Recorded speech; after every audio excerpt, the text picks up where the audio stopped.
Olá, pessoal. Bem-vindos à nossa primeira aula sobre aprendizado de máquina, curso focado esse em Deep Learning, né? Meu nome é Dalcimar Casanova, eu sou professor da Universidade Tecnológica Federal do Paraná, e para essas aulas estarei usando o material do professor Sebastian Rasca, cujos materiais originais vocês podem encontrar nesse site, tá? Então, o que nós veremos nessa primeira aula? Bom, tentaremos fazer uma definição do que é Machine Learning, né? Apresentarei para vocês as três classes principais de aprendizado de máquina, e isso na primeira parte, né? No segundo vídeo, nós iremos falar um pouco da terminologia, das notações que a gente acostuma usar dentro dessa área, né? E que a gente costuma ver dentro dos livros. Irei apresentar para vocês um pipeline genérico de como uma solução baseada em aprendizado de máquina deve mais ou menos se modelar, né? E alguns aspectos práticos, ou seja, quais são as ferramentas que a gente irá utilizar. Então, o que é aprendizado de máquina? Aprendizado de máquina é uma sub-área da inteligência artificial, né? Então, temos esse círculo amarelo aqui. Já Deep Learning é uma sub-área de Machine Learning, ou seja, Machine Learning é uma grande área, tá? Da qual Deep Learning é um pequeno subconjunto, ok? Eu diria para vocês que a inteligência artificial, por si só, ela tem algumas técnicas, alguns métodos que são baseados em agentes que não aprendem a partir dos dados, e sim a partir de uma programação lógica, né? Então, aquela disciplina de lógica que o pessoal de computação normalmente faz no curso, né? Lógica proposicional, lógica de primeira ordem, né? São, são técnicas que se pode utilizar para criar sistemas baseados em inteligência artificial, né?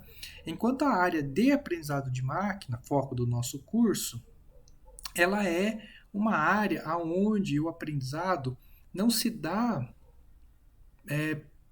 pela programação das lógicas, e sim esse aprendizado se dá a partir dos dados com que a gente apresenta. Então, nós temos aqui dentro da aprendizado de máquinas modelos lineares, nós temos árvores de decisão, nós temos suporte vector machines, nós temos uma série de métodos aqui dentro, né? É uma área bastante extensa, são vários livros, são muitos artigos, cada um explorando um diferente aspecto de uma diferente técnica. E Deep Learning é um subconjunto aí de Machine Learning, certo? Que é o foco principal do nosso curso. Então, como exemplo, né, dentro da IA, que tipo de exemplo eu daria para vocês de uma aplicação de IA pura, né?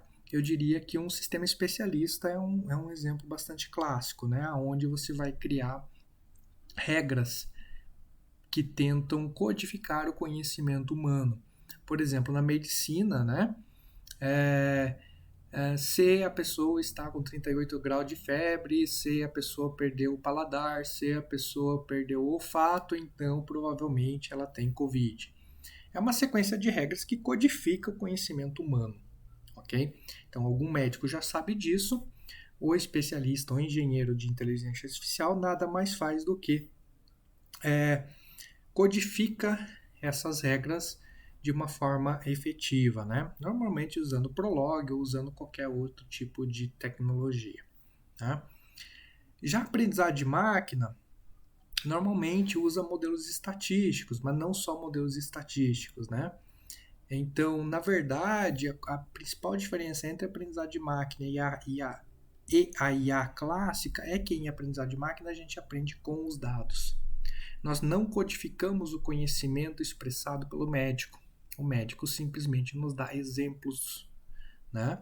E a partir desses exemplos, a máquina vai tentar inferir qual é o conhecimento ali por trás. Então, nós trabalhamos muito com dados. Então, uma premissa principal de aprendizado de máquina é o seguinte: tem dado? Dá para fazer aprendizado de máquina. Não tem dado? Opa, Temos que pensar em um outro tipo de solução, tá? Nem que seja gerar dados, mas a princípio nós precisamos de dados. Caso contrário, não teríamos como fazer uma solução baseada em aprendizado de máquina. E Deep Learning é uma subclasse aí de aprendizado de máquina, né?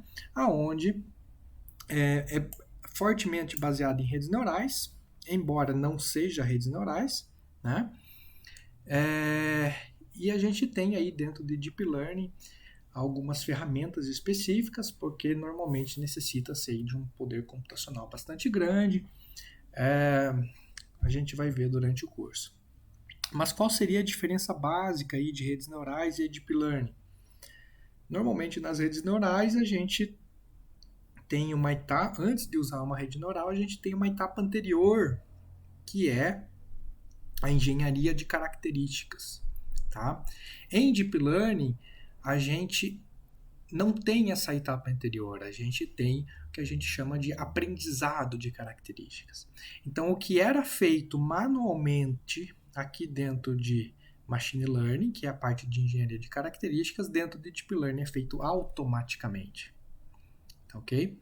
Isso vai ficar mais claro durante o curso, mas essa é a principal diferença aí da área de Deep Learning para os métodos tradicionais, aí, especialmente para redes neurais tradicionais.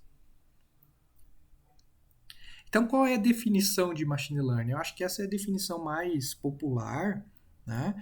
É do professor Arthur Samuel, 1959, ou seja, aprendizado de máquina é o campo de estudo que dá aos computadores a habilidade de aprender sem ser explicitamente programado. Bastante interessante. Opa, peraí, eu não programo nada e aí mesmo assim eu aprendo. Exatamente. Como eu falei para vocês, nós iremos aprender com os dados. Nós não iremos programar. Né? Nós não precisamos criar uma lógica que represente ou que explique os nossos dados.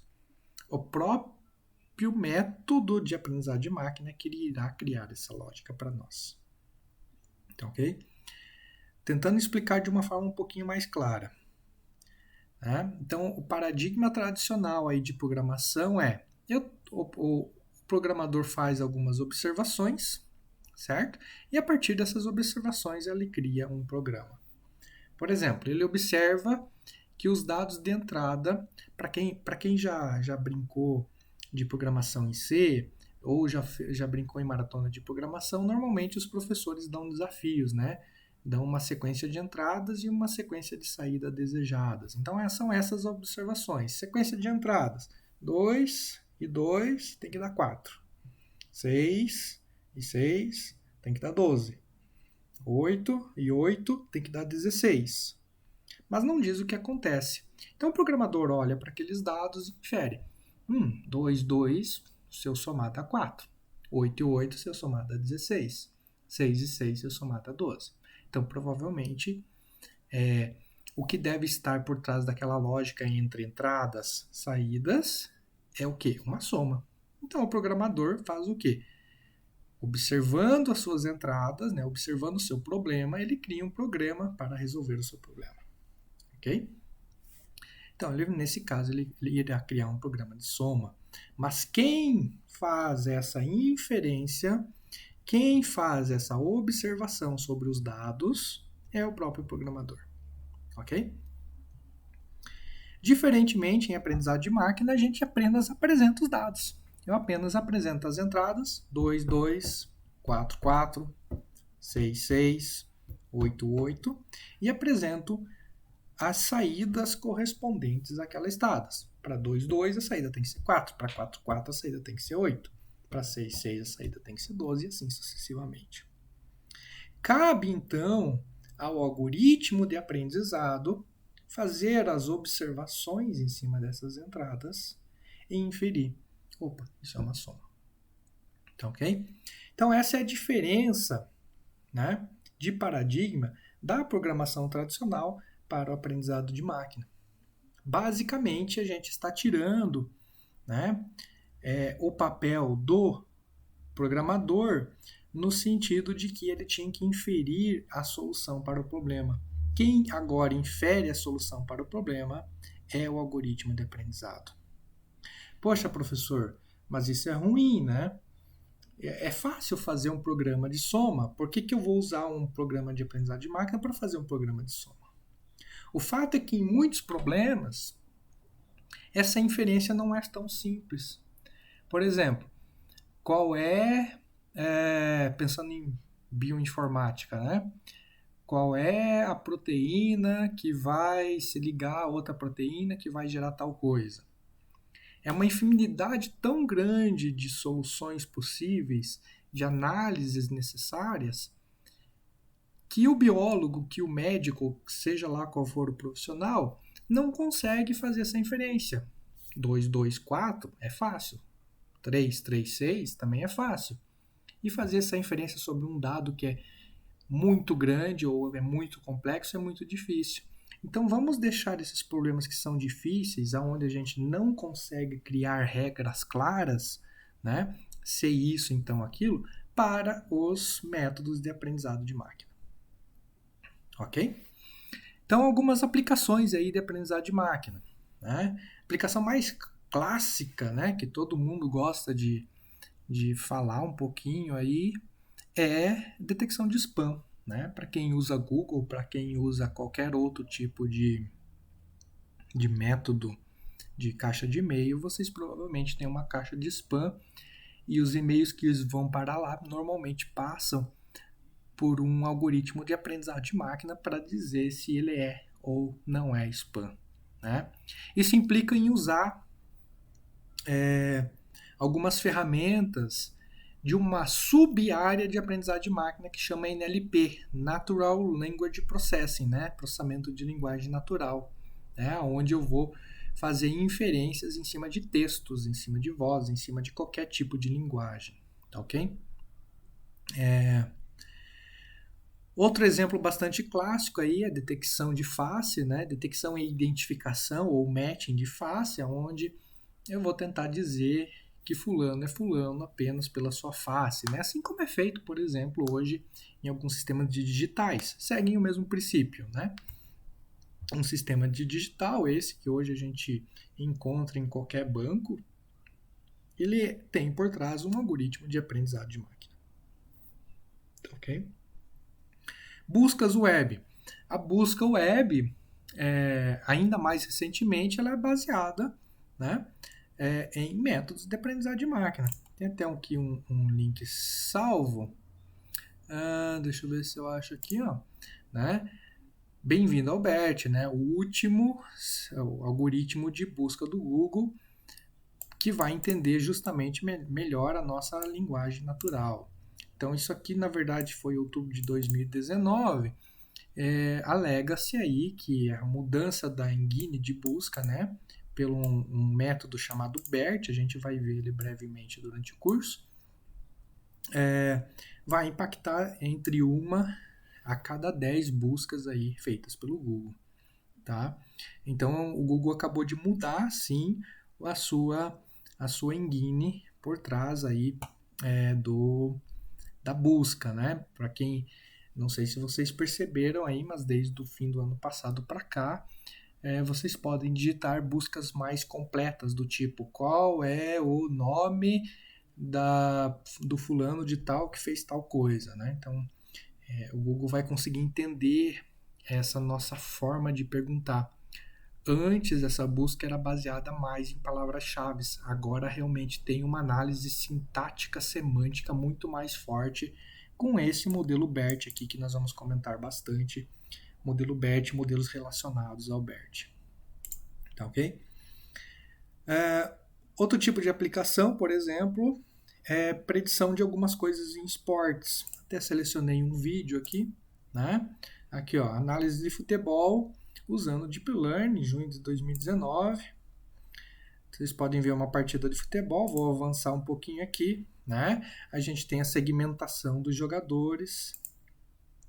Deixa eu avançar mais um pouquinho. A gente tem a segmentação dos jogadores, a estimação de pose e tudo mais, certo? Isso aqui é feito com métodos baseados em Deep Learning, tá ok?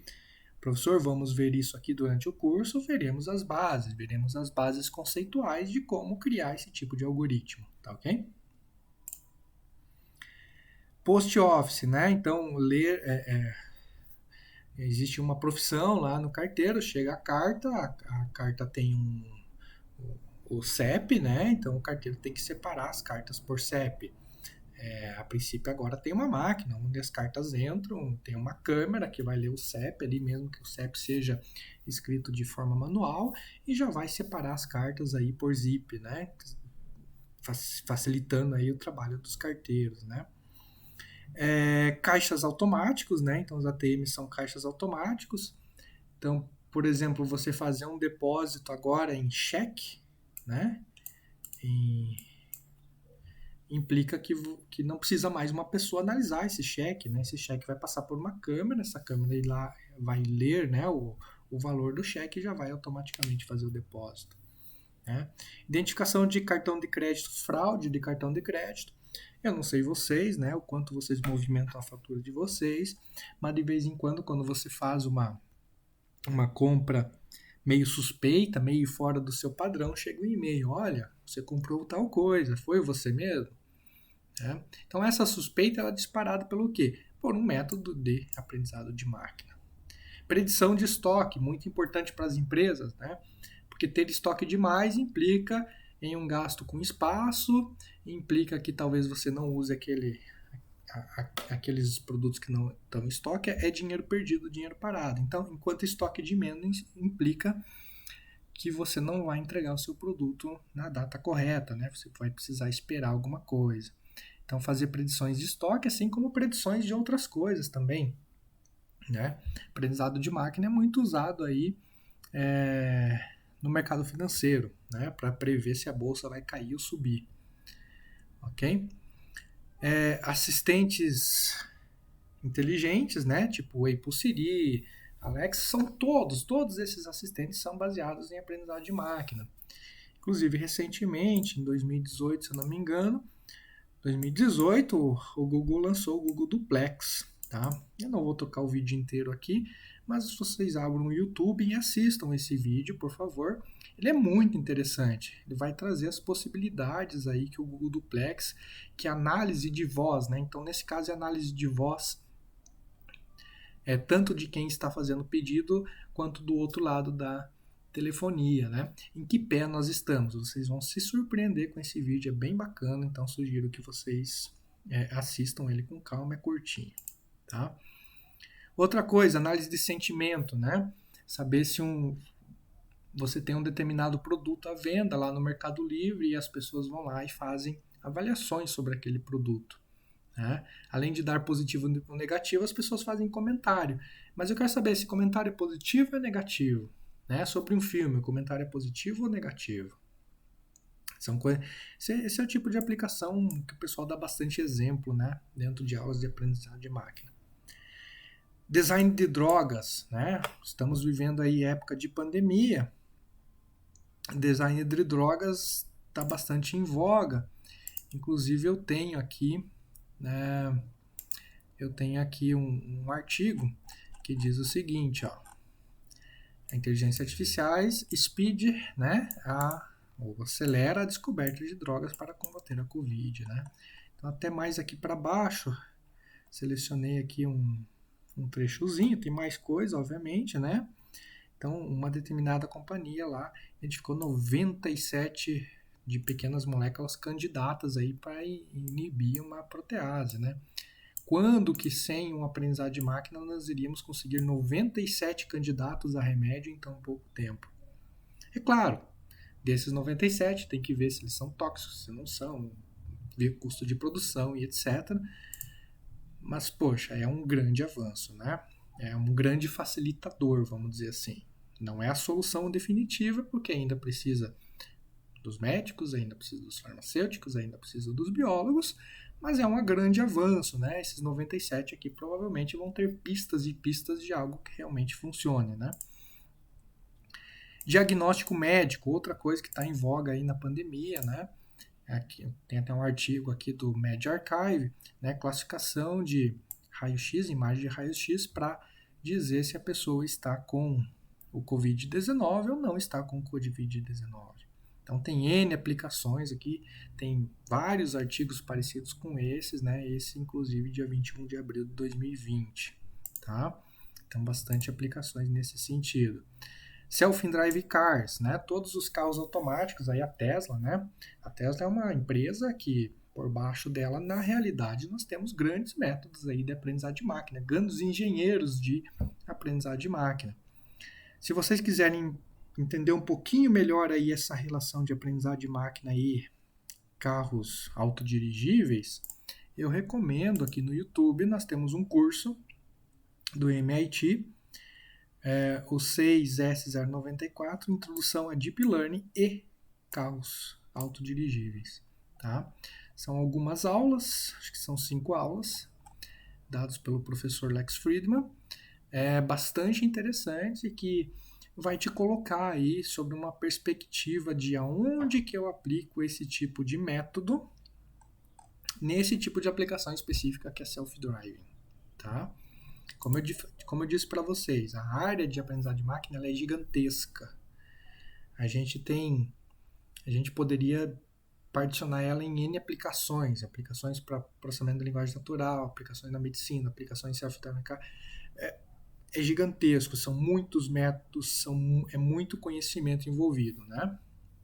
Então a gente tem bastante material na internet, no YouTube também temos muito material, principalmente em inglês. Tá ok? Bom, então quais seriam as 3 categorias principais aí de aprendizado de máquina, né? Nosso próximo tópico. Eu diria o seguinte, a maioria dos livros vai trazer essas 3 categorias para vocês. Aprendizado supervisionado, aprendizado não supervisionado e aprendizado por reforço. Tá? Esse curso vai se focar principalmente na primeira categoria, parte da segunda categoria e infelizmente não teremos tempo para ver nesse curso aprendizado por reforço. Espero gravar aulas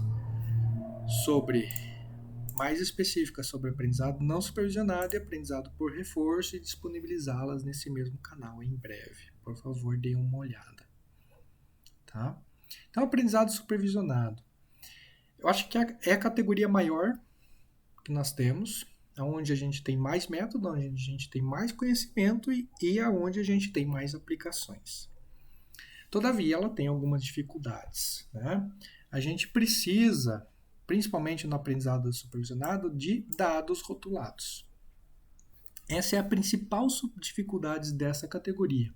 Alguém precisa rotular o dado. Por exemplo, exame de raio-x para identificação de COVID. Eu preciso de um médico que pegue os 100 exames de raio-x e diga esses 50 são COVID e esses 50 não são COVID. Tá ok? Outro exemplo de aprendizado supervisionado. Dizer se uma pessoa, dizer se um sentimento ele é positivo ou é negativo. Então eu preciso de uma pessoa que pegue aquela frase e pegue 100 escritas, né? 100 frases e diga positivo, negativo. Tá ok? Eu preciso que as pessoas façam um label disso. Vídeo no YouTube, né? O YouTube tem um algoritmo inteligente para identificar pornografia. Como que é feito isso? Foi contratada uma pessoa e disse esse vídeo é pornográfico, esse não é, esse é pornográfico, esse não é, esse é pornográfico, esse não é, para criar a base de dados. Né? Então essa base de dados precisa ter a entrada e precisa ter o rótulo associado a essa entrada. Tá? E por ter esse rótulo associado a essa entrada, a gente diz que é uma classe de feedback direto. Por quê? Se eu errar, eu já sei que eu errei e eu corrijo no mesmo tanto que eu errei. Né? O meu aprendizado ele é ensinado, é como se eu tivesse um professor, né? Olha, você disse que é isso e na verdade é aquilo, né? E é usado, obviamente, para predizer uma saída, predizer um valor futuro. Por exemplo, em aprendizado supervisionado, na realidade, a gente pode separar ele em 2 subclasses, que é a regressão e a classificação. Em regressão, na realidade, nós estamos tentando prever aprender um modelo que explica meus dados. Então, nós temos aqui o nosso dado de entrada, né, que normalmente a gente chama de feature, ou input, ou observação. São vários os nomes aqui usados. E a gente tem as nossas, normalmente denotados como x, x1, x2, x3. Nesse caso aqui é unidimensional, eu tenho só um x. Mas eu tenho a minha saída, ou também denominada de variável dependente, ou também denominada de output, normalmente colocado como y. Tá? Então, o que eu quero ver? Ó? Baseado no tamanho do lote, qual é o preço da casa? Baseado na idade da pessoa, qual é a chance dessa pessoa ser aposentado? Baseado na altura da pessoa, qual é o seu peso correspondente? Então a gente vê que quanto mais alta é a pessoa, normalmente mais pesada ela é. Então a gente tem aí um modelo de regressão, tá? Por que regressão? Porque qual é o peso da pessoa? Qual é o peso da pessoa baseado em sua altura? E esse peso pode ir de 0 a 200, 300, 400 quilos. Então eu não tenho classes, né? Eu tenho valores. Qual é o preço de uma casa baseado no número de banheiros? O preço da casa pode variar em centavos, então eu não tenho valores discretos, eu tenho valores aí normalmente contínuos, né? Então eu uso as minhas observações para tentar inferir a minha saída, ok? E a outra subcategoria aí de aprendizado supervisionado é a classificação, aonde eu tenho, normalmente nesse caso aqui, uma classificação binária, aonde eu vou aprender uma função que me separe exemplos positivos de exemplos negativos. Por exemplo, esse raio-x é Covid, esse raio-x não é Covid. Essa estrada aqui é uma estrada de terra, isso aqui é um asfalto. Essa aqui é uma face de pessoa, essa aqui não é. Isso aqui é um gato, isso aqui é um cachorro. Então eu tenho esse tipo de aprendizado, né? Essa minha superfície de decisão, né? Essas retas aqui, a gente chama de superfície de decisão. No caso do aprendizado na classificação, a gente chama de classificação supervisionada, a gente chama isso aqui de uma superfície de decisão, tá? Então são as duas subcategorias principais aí de aprendizado supervisionado. A gente tem mais uma terceira categoria, que é a classificação ordinária, né? Ou ranqueamento. Então, o que implica que eu quero agora estabelecer, na verdade, um ranking para aquelas amostras de entrada, né? Vamos dizer assim, dos raios-x que eu te mostrei, qual deles tem a maior probabilidade de ter Covid? Então agora eu não estou simplesmente dizendo se ele tem ou não tem Covid, como era nesse caso aqui. Né? Tem Covid, não tem Covid. Agora eu quero, na verdade, inclusive, além de dizer se é ou não é, dizer a probabilidade de ser. Ou, ainda mais, aqui, inclusive, temos um exemplo, né? Onde a ordem importa. Então, eu tenho que classificar o melhor filme para o pior filme. E aqui também eu tenho um tipo de regressão, né? Aqui o ranqueamento, a ordem importa. Já na regressão, a ordem, o que importa, na verdade, é o label, né? Isso é bastante importante, porque então, essa regressão ordinal, que normalmente a gente chama o ranqueamento, é uma subcategoria da regressão, aonde a ordem ela tem uma importância bastante relevante, né? Se eu assistir esse filme, qual é o filme mais próximo desse filme que eu já assisti, né? Qual é a sugestão? Isso está nos sistemas de sugestão aí bastante usados aí por Netflix, Amazon e tudo mais, ok? E aí a gente tem uma segunda categoria, né? Então a gente viu a primeira categoria, que é aprendizado supervisionado, a segunda categoria é aprendizado não supervisionado. Por que não supervisionado? Porque agora eu não tenho labels. Eu não tenho raio-x classificados por um médico dizendo que esse é ou esse não é. Eu simplesmente tenho os raios-x, mas eu não sei se esse raio-x tem Covid ou esse não tem Covid. Portanto, eu não tenho labels, eu não tenho um professor por trás desse tipo de aplicação. Eu não tendo um professor significa que se eu errar, eu não sei se eu estou errando. Portanto, eu não tenho um feedback direto. O que eu quero descobrir? Dado esses 100 raios-x, eu quero descobrir se existem 2 grupos. E aí, eu espero que nesses 2 grupos, no grupo 1 esteja aqueles raios-x que tem Covid e no grupo 2 os que não têm Covid. Mas será isso mesmo que irá aparecer? Então, isso é legal porque eu acabo descobrindo estruturas internas desconhecidas nos meus dados. Normalmente eu faço um aprendizado supervisionado esperando uma coisa e acabo descobrindo outros tipos de relações. Tá? Então, um tipo de aprendizado não supervisionado aí bastante comum, né, uma técnica que vem lá da estatística, na verdade é o PCA. Né? A estatística não, desculpa, né? Da disciplina lá é o PCA, né? Geometria é o PCA. Então, o que eu tento fazer? Eu tento colocar em uma dimensão, ou em 2, em 1, em 3 dimensões, um dado que é de uma dimensionalidade maior.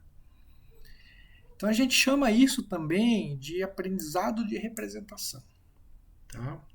Então, a parte não supervisionada a gente chama de aprendizado de representação, aonde eu vou pegar um dado que é multidimensional e transformar ele numa dimensão menor.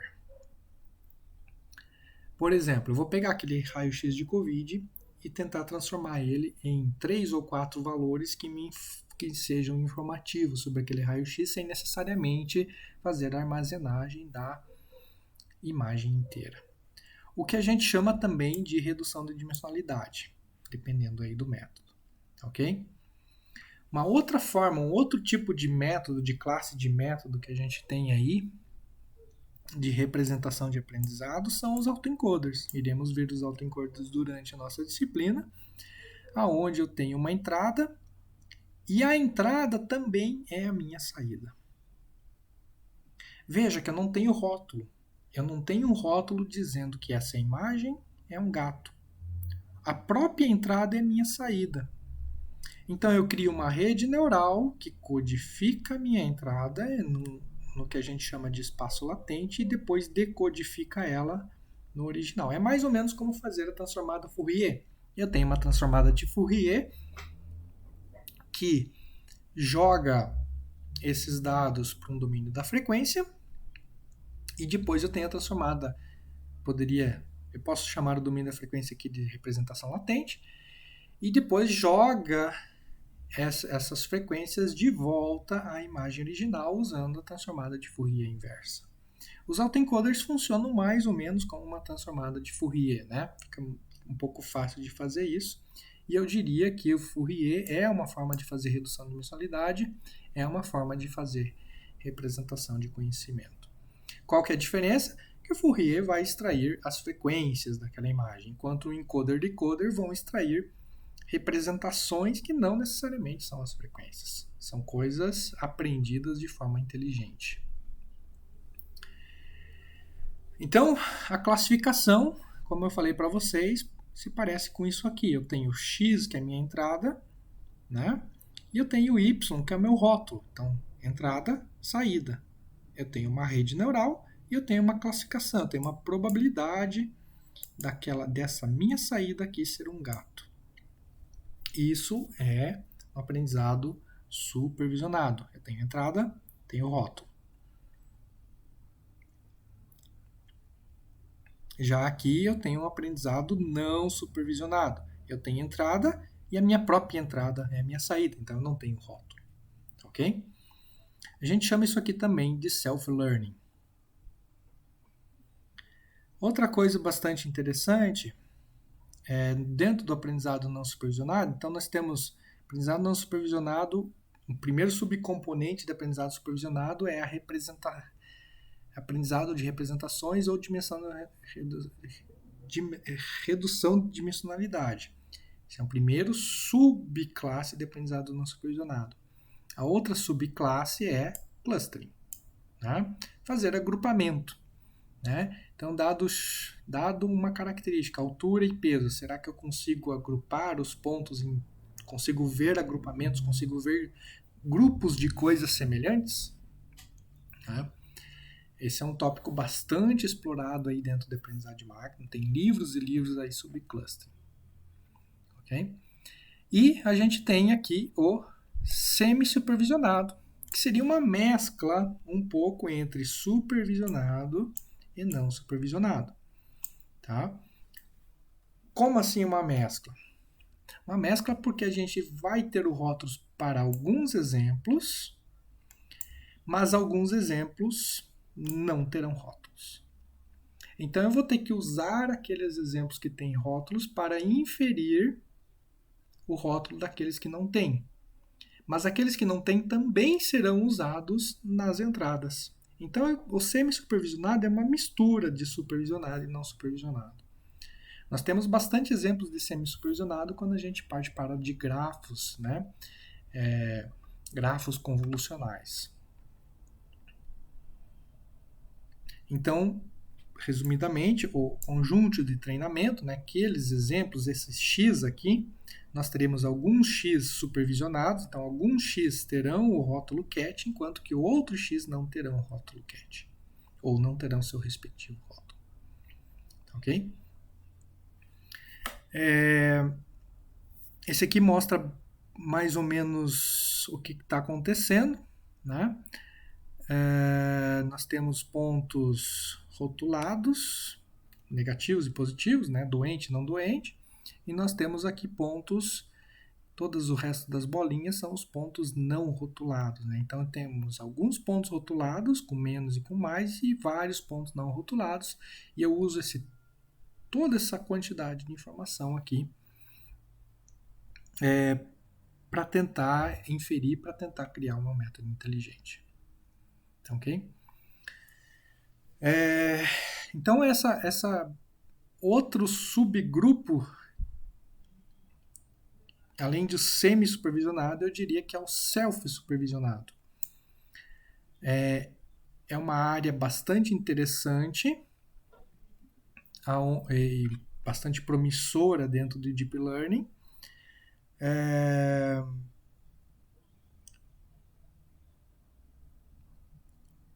Porém, eu faço algumas modificações.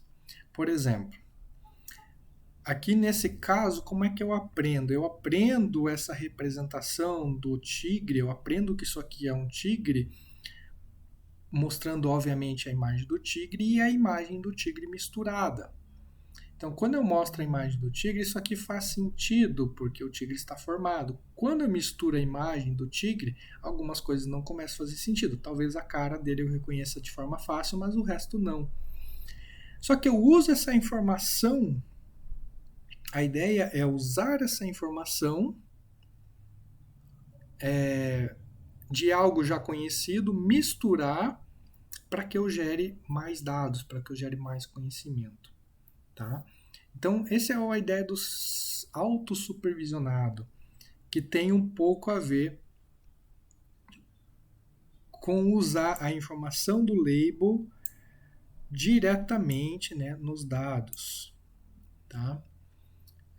Em vez de usar um humano anotando.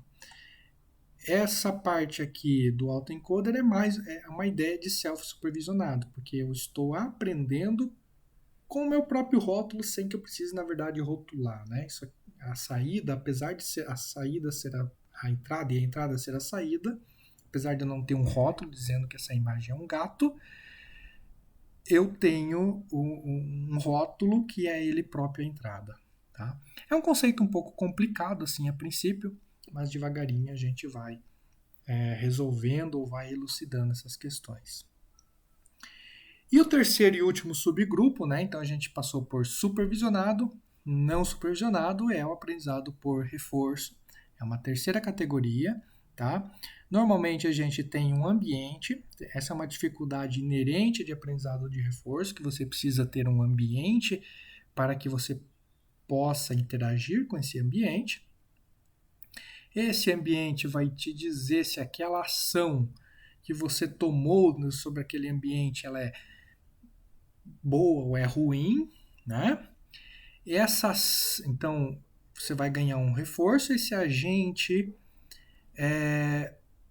vai observar se aquele recompensa recebida foi boa ou ruim e vai pensar em outra ação, tá? Infelizmente não temos tempo, isso aqui é uma área muito extensa dentro da aprendizagem de máquina, precisamos de uma disciplina só para isso aqui.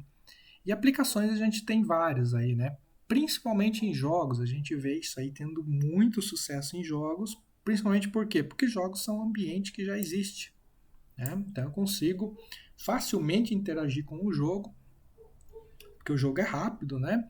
Eu consigo criar conhecimento em cima de um jogo. Então, por exemplo, vocês podem procurar aí jogos do tipo StarCraft, jogos da Atari, né? Tem até o link aqui do artigo. Jogos StarCraft, jogos da Atari, todos eles sendo solucionados por métodos de Deep Learning, pelo menos parcialmente, tá? Então, tem muito Deep Learning aqui dentro dessa categoria de aprendizado por reforço, principalmente o aprendizado por reforço moderno, tá? Então, por hoje, nessa primeira parte seria isso. A parte 2 do curso, então, nós vamos entrar nas terminologias e notações que a gente acaba usando. Obrigado por enquanto. Até mais.